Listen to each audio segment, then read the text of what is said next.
Ende der 1940er Jahre passierte etwas, das die gesamte Computerwelt für immer verändern sollte. Ein riesiger Rechner an der Harvard-Universität funktionierte plötzlich nicht mehr. Das Team suchte stundenlang nach dem Fehler und fand schließlich eine echte Motte, die zwischen den Relais klemmte. Eine Frau nahm die tote Motte mit einer Pinzette heraus, klebte sie ins Logbuch und schrieb daneben: First actual case of book being found. Sie hatte gerade das allererste Debugging der Geschichte durchgeführt. Ihr Name war Grace Brewster Murray Hopper und sie gilt heute als die Mutter der modernen Programmierung. Wenn ihr jetzt schon Gänsehaut habt, dann drückt sofort den Like-Button, abonniert den Kanal und aktiviert die Glocke, denn diese Geschichte wird noch viel verrückter. Grace kam am 9. Dezember 1906 in New York City zur Welt, in einem großen Haus an der Upper West Side. Ihr Vater Walter Fletcher Murray war ein erfolgreicher Versicherungsmakler, ihre Mutter Mary Campbell van Horne Murray stammte aus einer Familie mit schottischen Mathematikern. Schon als kleines Kind zeigte Grace, dass sie anders war. Mit 7 Jahren hatte sie alle 7 Wecker im Haus auseinandergenommen, weil sie unbedingt wissen wollte, wie sie funktionieren. Ihre Mutter fand Einzelteile in der ganzen Wohnung verstreut, aber Grace setzte jeden einzelnen wieder perfekt zusammen. Im Sommer fuhr die Familie an den Wolverine Lake in Michigan, wo Grace mit ihrem Bruder Roger Boote baute und segelte. Schon damals war sie das Jungenmädchen, kletterte auf Bäume, spielte Baseball und stellte ständig Fragen, die kein Erwachsener beantworten konnte. Sie besuchte die besten Privatschulen und ging 1924 ans Vassar College, eine der wenigen Elite-Frauenkolleges der USA. Dort studierte sie Mathematik und Physik, spielte Hockey, Basketball und war im Schwimmteam. 1928 schloss sie summa cum laude ab. 1930 machte sie den Master in Mathematik an der Yale University und 1934 als eine von ganz wenigen Frauen in den gesamten USA dort auch die Promotion in Mathematik. Ihre Doktorarbeit handelte von algebraischen Strukturen, und ihr Betreuer war der berühmte Øystein Ore. In den 1930er Jahren unterrichtete sie Mathematik am Vassar College, heiratete 1930 den Literaturprofessor Vincent Foster Hopper und schien ein ruhiges akademisches Leben vor sich zu haben.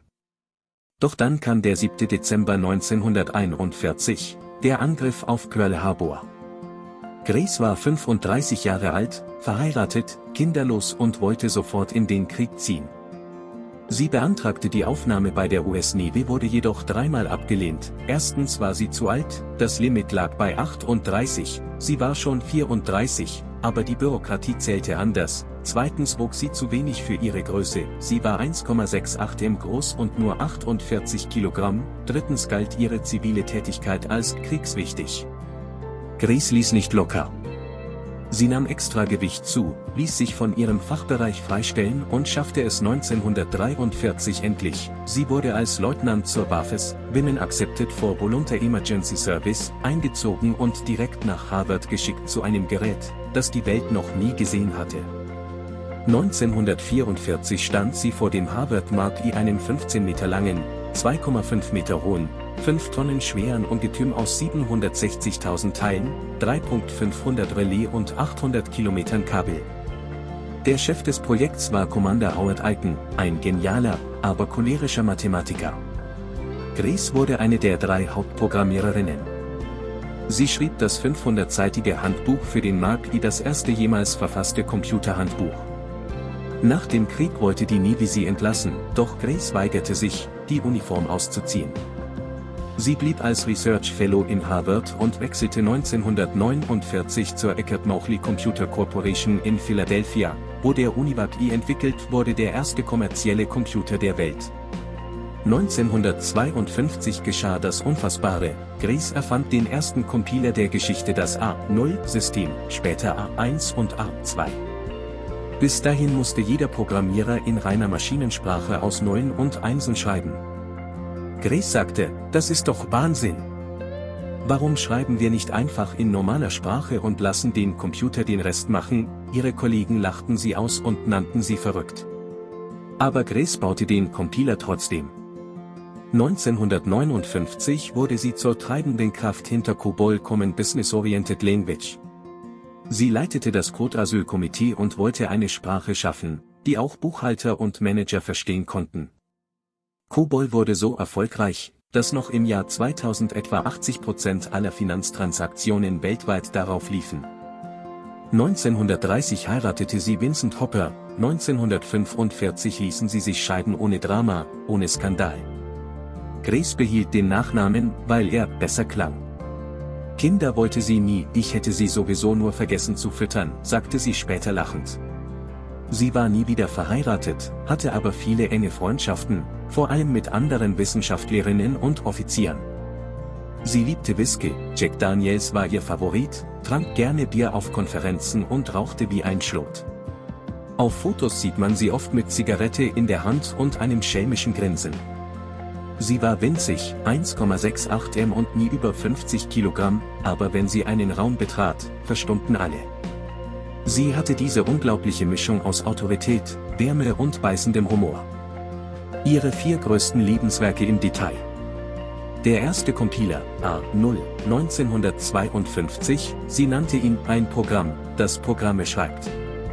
Ohne diesen Compiler gäbe es keine höheren Programmiersprachen, COBOL, 1959, die einzige Programmiersprache, die jemals von einem Komitee unter Leitung einer Frau entwickelt wurde. Noch heute gibt es Milliarden Zeilen COBOL-Code auf der Welt, die Erfindung des Begriffs Bug und Debugging, die Motte aus dem Mark II hängt heute im Smithsonian Museum in Washington, die berühmte Nanosekundenvorführung, sie trug immer ein 30 cm Stück Kabel bei sich, das ist eine Nanosekunde, und ein 300 Meter Kabel im Gepäck, das ist eine Mikrosekunde.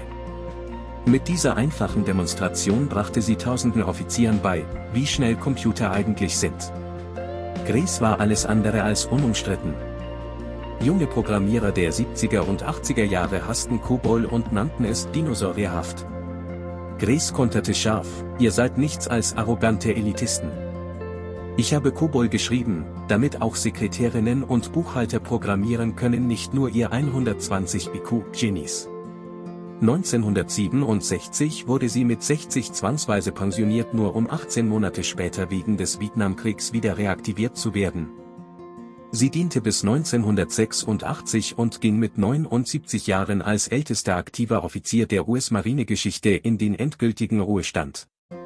Sie erlebte ihr Leben lang Sexismus, man zahlte ihr weniger, man beförderte sie langsamer, man lachte über ihre Ideen, aber sie lachte am lautesten und gewann jedes Mal. Am 1. Januar 1992 schlief Grace Hopper friedlich in ihrem Haus in Arlington, Virginia ein und wachte nicht mehr auf.